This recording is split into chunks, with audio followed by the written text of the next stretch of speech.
Yesterday I was talking to my daughter, and we were talking about the Gregorian calendar. And of course, when I mentioned the Gregorian calendar, she brought up before Common Era and Common Era as the terms of division of time.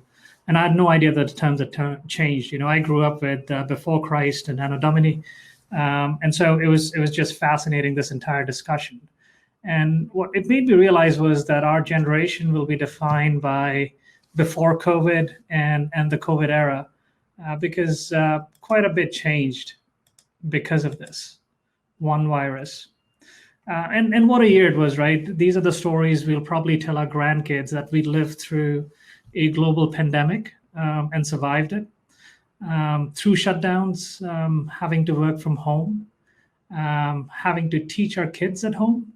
And I think we appreciated the teachers a lot more because of that.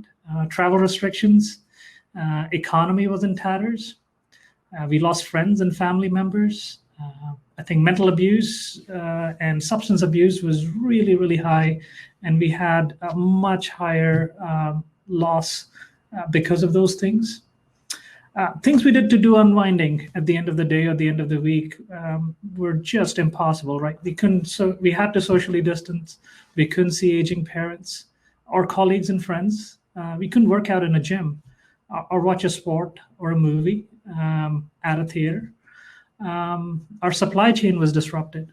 And this was the first time we had to rethink what global supply chains mean, and how do we respond to pandemics during global supply chains. The early indicator was the PPE shortage, because almost all of the PPEs were made outside of the country.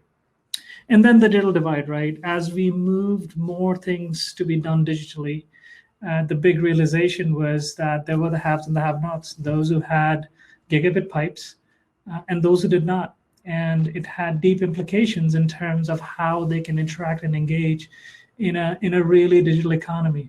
And I'm not even getting into the politics because it was a crummy year from that perspective.